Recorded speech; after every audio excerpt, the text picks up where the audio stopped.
Hey guys, welcome back. So this is the third video of the series where we're going to be talking a little bit about how to release the diaphragm. Now that we've looked at what the diaphragm is and what it does, and you felt where am I breathing or not breathing from and how poor or good is my breathing mechanics, now we have a way to fix that a little bit. So we're going to teach you how to release your diaphragm and then see if that increases the amount of air that you can get around the system.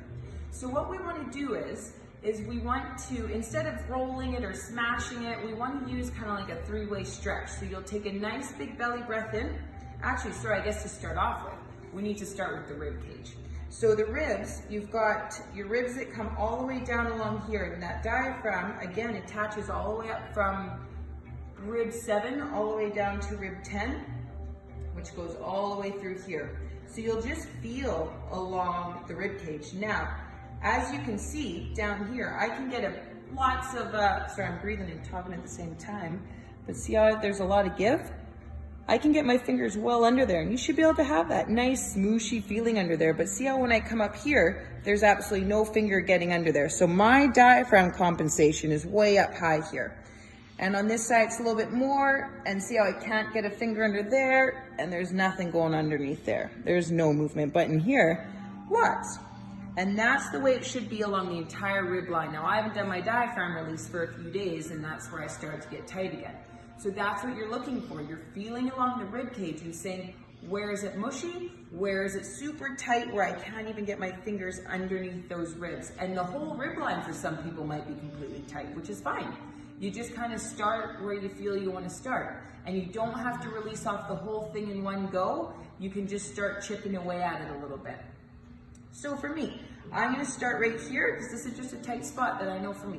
So what you do is you breathe into your belly, you do your normal belly breath all around here. On the breath out, you're going to hook those fingers underneath your ribs and just kind of dig under the rib a little bit.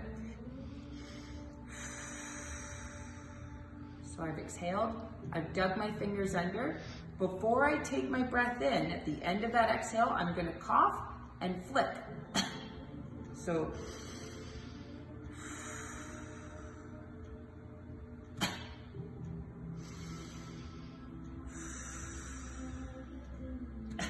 just like that. You'll want to be doing this laying down.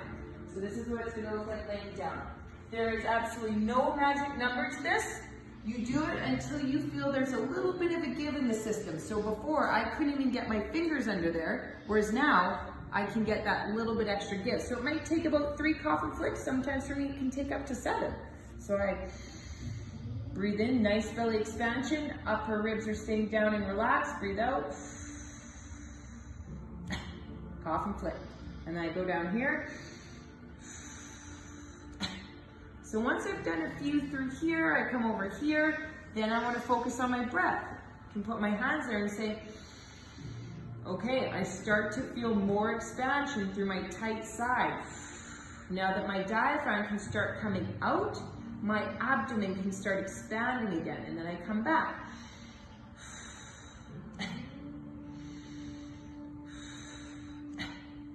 And I go to this side, do a couple, and I come back.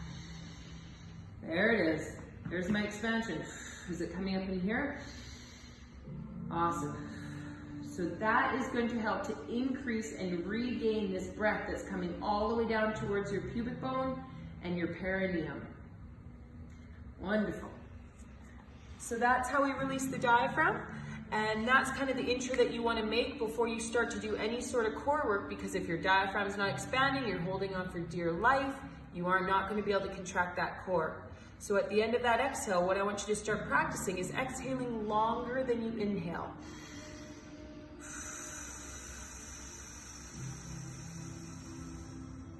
The longer you exhale for, the more availability you have of core stability, and the more you're going to be strengthening those core muscles, because again, the core muscles are exhaling muscles. So you want to start to train them through exhalation. So you can just start playing around with that a little bit and see if you can expand your inhale, but as well expand and extend your exhale. Awesome, guys. Thank you.